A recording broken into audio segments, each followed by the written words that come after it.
বন্ধুরা, ডেট হলো আজ 1 জুলাই 2025 এবং এটি আজকের দ্বিতীয় ভিডিও। এই ভিডিওতে নিফটির টেকনিক্যাল চার্ট কী বলছে সেটা নিয়ে ডিটেলস আলোচনা করা হবে।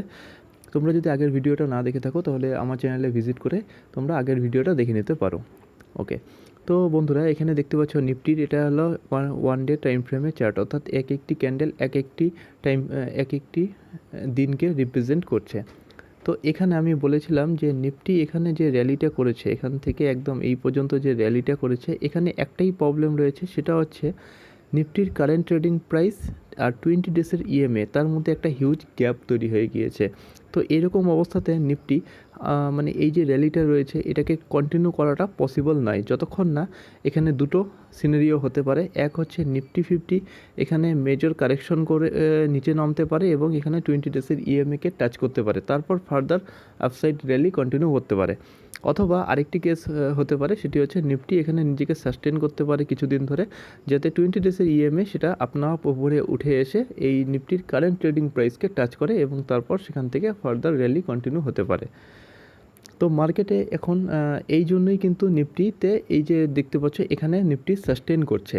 পাশাপাশি আরেকটি মানে আমি আগের ভিডিওতে বলেছিলাম যে যারা ইনভেস্টর তারা কিন্তু ফ্রেশ পজিশন ক্রিয়েট করার আগে তারা একটু ওয়েট করে আছে একটা বিষয়ের উপরে, সেটা হচ্ছে ইন্ডিয়া এবং ইউএসের মধ্যে ট্রেড নেগোসিয়েশনস হয় কি না, যেটা হওয়ার কথা 9 জুলাই।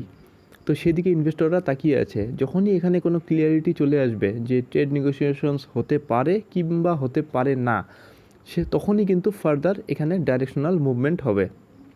সেখানে দুটো পসিবল হতে পারে। যদি ট্রেড নেগোসিয়েশনস হয়ে যায় তবে কিন্তু এখানে এই র্যালি কিন্তু কন্টিনিউ হতে পারে এবং নিফটি যেটা অল টাইম হাই 26,200 সেদিকে নিফটি অগ্রসর হতে পারে। অথবা যদি ট্রেড নেগোসিয়েশনস না হয় তবে সেক্ষেত্রে এখানে সাপোর্ট ব্রেক করে যাবে। নিফটির যে 25,500 যে সাপোর্টটা রয়েছে সেটা কিন্তু ব্রেক হয়ে যাবে এবং সেক্ষেত্রে 25,000 লেভেলটা মার্কেট টাচ করার জন্য আরেকবার আসতে পারে এবং 25,000 পর্যন্ত নিফটি সাপোর্ট নিতে পারে। তো এই ছিল অ্যানালাইসিস। তোমরা যদি এই ভিডিওটি ইনফরমেটিভ মনে হয় তাহলে চ্যানেলটি সাবস্ক্রাইব করে পাশে থেকো।